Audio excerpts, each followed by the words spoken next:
तो हेलो मेरे यार, वाई एम सुप्रीम के इस न्यू एपिसोड की शुरुआत लियन के कुछ बैक मेमोरीज के साथ और कुछ टेक्निक के नेम्स के साथ स्टार्ट होता है, जहां कुछ तबाही वाले सीन दिखाए जा रहे होते हैं और लियन कह रहा होता है कि the divine soul expansion technique in the tending mountain. और फिर वह कुछ और कहता है कि inside the world god momentum, जो वर्ल्ड गॉड मोमेंटम है उसके अंदर the divine marshal of the great world, जो उसके अंदर एक नया वर्ल्ड, नया दुनिया क्रिएट किया गया है जिस मंत्राज की सहायता से।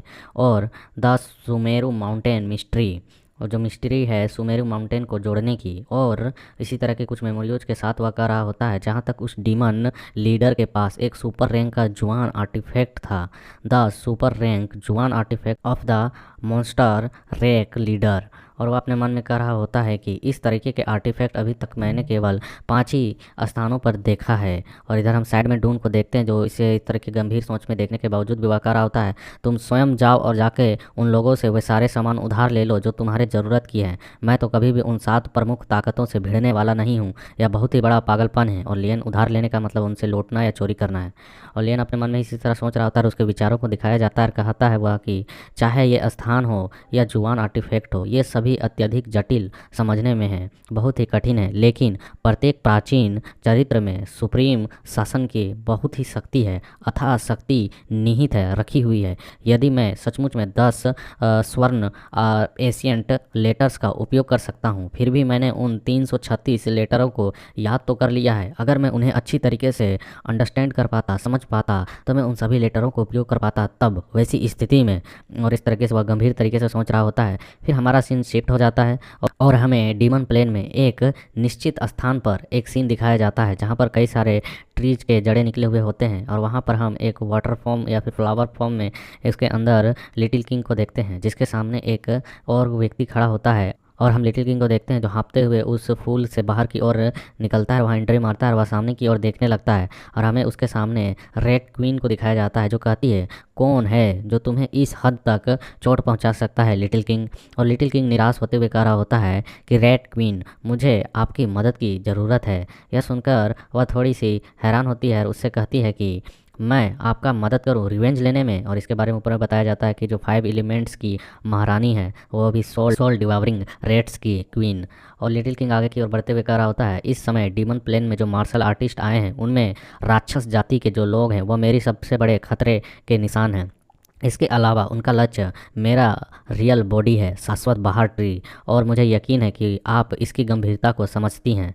और रेड क्वीन कहती है कि हाँ, आई डू नो, मैं जानती हूँ। आपके सच्चे स्वरूप का जो पोषण है, उसका जो एक तरह से मटेरियल है, वह हमारे डीमन प्लेन के लिए बहुत ही आवश्यक है। उसके बिना हमारे बच्चों का यहाँ जीवित रहना बिल्कुल एक नर्क के बराबर हो जाएगा। और वह आगे की सीनरी को देखते हुए कह रही होती है, ना केवल आपके शत्रु बल्कि ऐसा लगता है कि स्पेशल रूप से मेरे कबीले को भी निशाना बनाया जा रहा है। कुछ शत्रु यहाँ पर घुसपैठ कर चुके हैं। अब 5 एलिमेंट रेड्स में से केवल कुछ ही रेड्स बचे हैं जिनमें एक वाटर रेड किंग है, अन्य बाकी सभी रहस्यमय तरीके से गायब हो चुके हैं। लिटिल किंग कहता है, हाँ आखिरकार ये क्या हो रहा है? कुछ लोग आपको भी निशाना बना रहे हैं, लगता है वे अंधे हो चुके हैं। ऐसे लोग हैं जो कि 5 एलिमेंट्स रेड को पकड़ना चाहते हैं और वह इसकी हिम्मत भी कर रहे हैं। अनगिनत वर्षों से इस डीमन प्लेन में हम मौजूद हैं। रेड क्वीन, आप इतने लंबे समय तक चुप रही हैं, इसकी वजह से उन्हें लगता है कि आप बीमार हैं और कुछ भी नहीं कर सकती हैं। और लिटिल किंग कहता है, सील तोड़ने का काम कैसा चल रहा है? यह सुनकर वह अपने बालों को पीछे की ओर हटाते हुए कहती है, यह अच्छा नहीं है। यदि मैंने अपने अनगिनत बच्चों का बलिदान दे दिया है फिर भी मुझे इसे तोड़ने की चाबी नहीं मिली है। मैं सचमुच में सोच रही हूँ कि उस समय किस प्रकार की अलौकिक शक्ति होगी जिसने यहाँ पर इस प्रकार का सील लगाया है। और लिटिल किंग कहता है कि हाँ, मैंने पहले भी 10 दिशाओं वाले डिवाइन क्षेत्र के लोगों का सामना किया है, लेकिन इन हजारों वर्षों में वह व्यक्ति बहुत ही अद्वितीय था, उसके जैसा कोई और नहीं। मेरे वास्तविक स्वरूप के निचले जो कुछ उसने सील किया है, निसंदेह वह कोई डिवाइन आर्टिफैक्ट है इसके रियल बॉडी के नीचे। और रेड क्वीन कहती है, क्या इस बार डीमन प्लेन में मार्शल आर्टिस्ट की बड़ी संख्या में भरमार आई है डिवाइन आर्टिफैक्ट्स की संबंधित में? शायद या पिछले कुछ हजार वर्षों से हमारे द्वारा लगाए गए प्रयासों के कारण हुई है, क्योंकि हमारे प्रयास से उनकी भीतरी शक्ति लीक हुई और दूसरों के नज़र में आ चुकी है। यह सुनकर लिटिल किंग कहता है कि रेड क्वीन, क्या आप सचमुच में सोचती हैं कि हमारी ताकत उस सील को हिला सकती है? इस थंडर के लीकेज की वजह से उस व्यक्ति द्वारा जानबूझकर छोड़ा गया था, तभी वह थंडर लीक हो रहा है जिससे हमें शक्ति प्राप्त हो रही है और आपको एक बुद्धिमत्ता प्राप्त हुई, मतलब सोचने समझने की शक्ति, और मुझे यह ह्यूमन फॉर्म मिल सका उस थंडर की पावर की वजह से। और वह कहता है कि ना जाने वह व्यक्ति, मुझे डर है कि आज की घटना उस व्यक्ति द्वारा हजारों साल पहले योजनाबद्ध कर ली गई होगी, सोच ली गई होगी, तभी उसने ऐसा किया होगा। रेड क्वीन कहती है क्या? और लिटिल किंग कहता है कि डिवाइन आर्टिफैक्ट के अपने नियत स्वामी होते हैं। हमने वर्षों से मुफ्त में बहुत लाभ किया है, उससे प्राप्त किया है, और यह पहले ही इसके लायक है। जो हमारी शक्ति से परे है उसकी लालसा मत करो, लालच मत करो, अन्यथा आप और भी लुप्त हो जाएंगे या फिर बिल्कुल नष्ट हो जाएंगे। यह सुनकर रेड क्वीन चुप होती है, कुछ भी नहीं बोलती है। लिटिल किंग कहता है मैं जानता हूँ कि आप इसे स्वीकार करने को तैयार नहीं हैं, लेकिन मैं भी नहीं। लेकिन इतने सालों की कोशिश और असफलता के बाद क्या आप सचमुच में सोचते हैं कि चीज़ें आपके और मेरे लिए सही होंगी? यह सुनकर रेड क्वीन थोड़ी परेशान होती है और लिटिल किंग कहता है कि हाउ लियन कैसा कर रहा है, उसकी तैयारी कैसी चल रही है? और यह सुनकर रेड क्वीन कहती है मैंने उसे वाटर मिरर एरिया की ओर जाने को कहा है। यदि वह पर्याप्त अंतर्दृष्टि प्राप्त कर ले तो वह 9 सुप्रीम रियलम से ब्रेक थ्रू करके सॉवरेन लेवल में पहुंच जाएगा। और यहाँ लिटिल किंग जो हाउ लियन का बात कर रहा है वही है लियन का स्टूडेंट, जो कि एक मार्सनी ग्रुप का मेन लीडर है, जिसे लियन ने फिश टेक्निक सिखाई है। और लिटिल किंग कहता है कि आपको यह सुनिश्चित करना होगा कि वह 9 सॉवरेन दायरे में प्रवेश कर सके। जब वह वाटर मिरर क्षेत्र में नियमों को संक्षिप्त कर लेगा, समझ लेगा, सीख लेगा और सॉवरेन लेवल में ब्रेक थ्रू कर लेगा तो सॉवरेन की वाई को वह इकट्ठा कर पाएगा। तो इससे आपको और मुझे दोनों को बहुत लाभ होगा। और हमें कुछ बटरफ्लाइज़ को उड़ते हुए दिखाया जाता है, जहाँ की काफ़ी अच्छी खूबसूरत सीनरी चल रही होती है। और एक बटरफ्लाई एक व्यक्ति के नाक पे जाके बैठती है और हमें आखिरकार उस बंदे को दिखाया जाता है जिसे हमने बच्चे के फॉर्म में देखा था, लेकिन अब यह बड़ा हो चुका है और 9 लेवल का सुप्रीम है और यह अभी ब्रेक थ्रू करके सॉवरेन लेवल में पहुँचने वाला है। और वह यहाँ पर बैठ के हेवंस के रूल्स को समझने की कोशिश कर रहा है। और इसी के साथ इसे कुछ लोग छुप कर भी देख रहे हैं और वे कहते हैं वह बच्चा क्या कर रहा है, क्या हमें अब वहाँ चले जाना चाहिए? और यहाँ पर हमें कुछ लोगों को दिखाया जाता है, जिसमें से एक बंदे का नाम बताया जाता है कि यह क्वा यांग क्वी, जो कि अस्ट्रोम मार्सनी ग्रुप के उप कप्तान और 8 स्टार मार्शल सुप्रीम है। दूसरा जो रेड कपड़ा पहना हुआ उसके बारे में बताया जाता है, इसका नाम झेंग यून है, जो कि यह भी स्वॉट मार्सनी ग्रुप के उप कप्तान है, जो कि 8वें रैंक का मार्शल सुप्रीम है। और टोपी वाले बंदे को दिखाया जाता है जो कह रहा होता है यह बच्चा अब रूल्स की शक्ति से भर गया है, उसका हर कदम हेवन के मार्ग के अनुरूप चल रहा है। यदि हम अभी जल्दबाजी में काम करेंगे तो हमारा भी अंत वांग जिंग की तरह हो सकता है, जिसे आसानी से मार दिया गया। और इसके बारे में बताया जाता है इसका नाम चेन जुआन जियू है, जो कि स्वॉट मार्सनी ग्रुप के कप्तान है और यह 9 स्टार मार्शल सुप्रीम है। और वे इधर ये दो बंदे याद करते हुए कहते हैं जैसे उसने एक फिस्ट में मारकर ख़त्म कर दिया था, और वह कहते हैं कि मैं उसकी तरह आसान मौत तो बिल्कुल भी मरने वाला नहीं हूँ।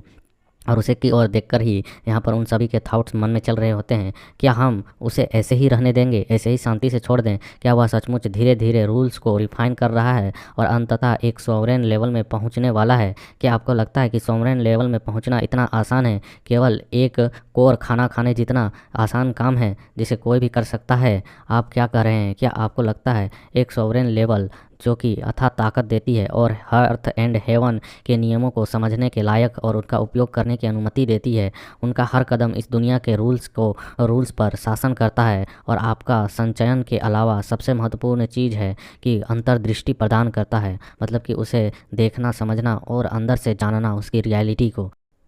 यहाँ पर वो 9 स्टार मार्शल सुप्रीम अपने मन में कह रहा होता है कि ऐसा इसलिए है क्योंकि नियमों के बारे में मेरी समझ उतनी गहरी नहीं है जितनी इस हाओलियन की है, या इस दायरे में अटका नहीं रहेगा और आगे बढ़ता चला जाएगा। अंततः इस लाइटनिंग सॉन्ग फॉरेस्ट में नो वन, मतलब कि कोई भी ऐसा नहीं है जो सॉवरेन लेवल में प्रवेश कर सके उसके अलावा अभी की स्थिति में।